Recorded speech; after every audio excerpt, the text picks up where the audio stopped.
True Detective Night Country is the 4th season in the series and is also the first one to have a subtitle in its title. The other 3 are just called True Detective and then the season number. This is also the first one to not have Nick Pizzolatto returning as showrunner. He did the first 3 seasons, but this one is being taken over by Isa Lopez, and this is a very revamped version of the show. In this season, a team of scientists are found dead and frozen, and there are no explanations as to why. 2 cops, Elizabeth Danvers, played by Jodie Foster, and Evangeline Navarro, played by Reis, have to find out what has happened, as it also connects to some other cases that have been going on in Ennis, Alaska for a while, and trying to find answers that could connect all of those things together. But it seems like while they're doing this, there are some things that may not be fully explained, as there are reports of things that are there that may not be seen, but they seem to be having some kind of effect on the town.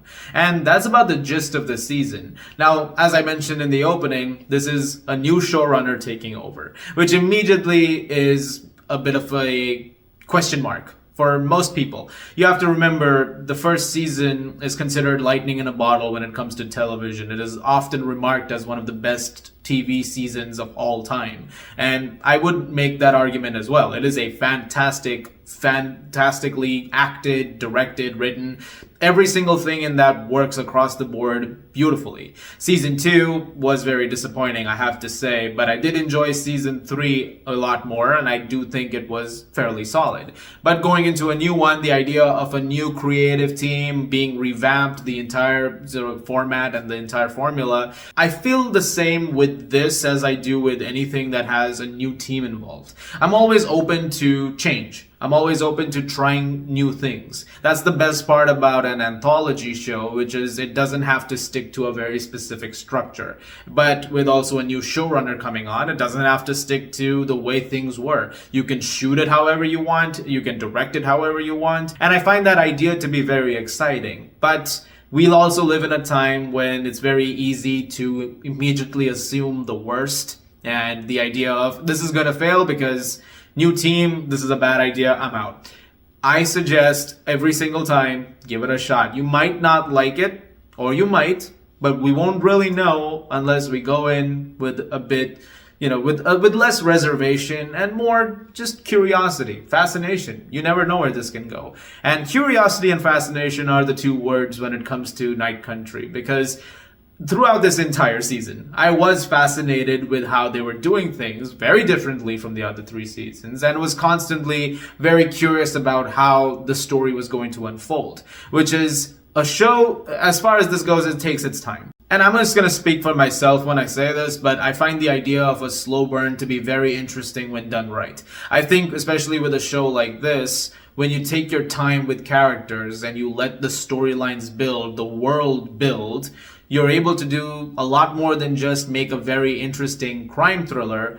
You're also able to do something even more poignant and able to create a story which is very effective in the process, a very well-rounded story. I think the other seasons have also succeeded at that, the ones that I did like, and I think that season 4 manages to do that as well. It fits into the world really, really well, but also expands on it in some very interesting ways. And the way the world building is done for Ennis, Alaska especially, this place is going through a very long night. There are no days with sun at the moment. It's coming towards the end of the year. And as a result of that, so much of this takes place in dark. And that's, again, something that creeps up on you as it's going on. The setting of it is opportune as a result of that, and so everything that happens feels a little extra creepy. Can you imagine already being in a place where there's no sun for days? Already you're scared, and on top of that, you have people dying, freezing to death under mysterious circumstances, and being found there, and you have no idea what to do, and again, you're dying with no light. Scary to think about, and the way that it sort of creeps in is very, very effective. It also leads to some really, really great performances, though I feel like saying Jodie Foster is really, really great in something is pointless. At this point of time, you know that Jodie Foster is an amazing actress. She's one of the best we have. Obviously, the performance is going to be top notch, and it is. It absolutely is. She is remarkable over here. But the real standout for me is Reis, who plays Navarro. This is an actress who is just about starting out, actually. If you look at her resume, this is pretty much the big career breakthrough that she's about to get. And what a career breakthrough, because she is so good here. I can't wait to see what else that she gets to do, and hopefully roles just as good as this. She is very much the heart and soul of Night Country in many, many ways. And so much of what is happening connects to her on a very personal level. And because the show takes its time with certain things, it allows you to be a part of that. And so much of this season is just characters in downtime. They're talking to friends, family members. The two detectives are talking to each other. There's a lot of flashbacks and memories that are unlocked in the process. They're telling stories about those things. Questions are being asked, and you're understanding more about how certain decisions have led to this moment.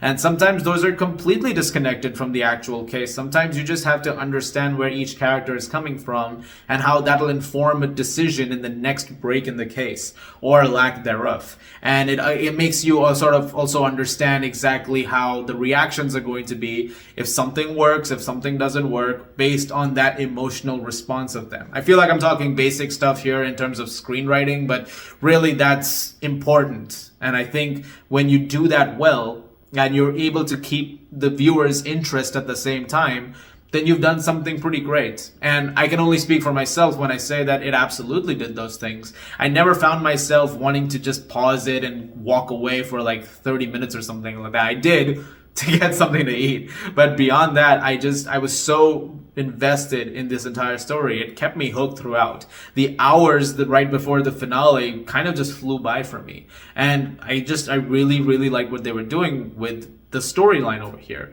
And when you're infusing that with different elements, both the mystery and the supernatural aspect of it, it leads to an interesting concoction that I do think doesn't always work. And it is my one issue with the season, which is sometimes it tries to balance out those elements as much as it can when it comes to elaborating on certain breaks in the case, or what's happening with the bodies, or how they would have ended up in this state, or what led to this. And sometimes certain aspects, whether it be the mystery, the real stuff, or something that may be more supernatural, they're sometimes acting against each other to the point that it feels like one gets a little more priority over the other, when the other one gets lost in the dust for a while and it doesn't feel as developed. And it can be a little overstuffed in those moments. This is particularly noticeable in the middle portion of the season. It has some second act woes where it definitely feels like it's trying to figure out which one it wants to prioritize. And that can always be a tricky thing to do, especially when you have a very interesting opening that you're, keeping the momentum going, but you have to wait until you get to the finale so that everything gets, all the cards are on the table. And I can understand that frustration happens with every single writer. I think it's not an awful situation over here, but it definitely is. It is a little like shaky, let's just put it that way. It is on thin ice, to put it in the show's terms, when it comes to that. There are some things going on with characters that, as a result, even when it comes to some emotional conclusions or catharsis moments, don't feel quite as fulfilling. Like, there are some things that are very quickly resolved. There's a couple of things in particular that, that we just kind of, fix that up, I guess. Moving on. And okay, sure. But I don't think that it affected the entire season overall. Like, it still managed to make a very compelling story, and one that I really, really enjoyed. I want to give a shout out also real quick to the supporting cast over here. They're really, really good. There's this one rookie cop who is working with the two detectives over here. He has a very interesting arc as well. I was very invested in his character. And, as things go on, you sort of are understanding he's being brought into this world, and it's sort of affecting him more and more as the episodes go on. And there are times where you feel either happy for him or just bad for him. Fiona Shaw plays this woman who lives away from everything else. She has her own cottage in the snow. Very interesting character. She's having a very different outlook on certain things, where she's just embracing both those elements of like, yeah, real is real, but you know what? Ghosts, I've seen some of those. Yeah, this is what happens when you see them. And the idea of how that comes from a place of unfinished resolution, like you haven't found full absolution in that idea of what that ghost represents to you. I like the way that the show handled that as well. I also just want to say that it's magnificently shot. Gorgeous cinematography. And again, with a show that's as dark as it is, no sun, remember that. Some of those shots really do pop out of the screen. They look really, really good. And very well lit as well in those, making the use of that minimal lighting whenever it's there present around them. So I'm curious what everybody thinks of Night Country, whether or not you guys enjoyed the season or not, and what your thoughts are as you're coming to the conclusion of it. Not going into too many spoilers deliberately because I don't want to say too much about it. I want you guys to experience it for yourselves, and I hope you guys have a great time with it. If you don't, totally fine. Opinions, everything is subjective, and that's the beauty of watching film and television. I'm gonna give True Detective Night Country an A-. My favorite one since the first season. I would honestly say that. I think it was really, really damn good. Guys, thank you very much for watching. Look forward to more videos very, very soon. This is a very busy week coming up. You're going to see a lot more from me. I'm looking forward to sharing all of that with you guys. As always, if you like this, please do subscribe. Thank you very much once again, and enjoy the show.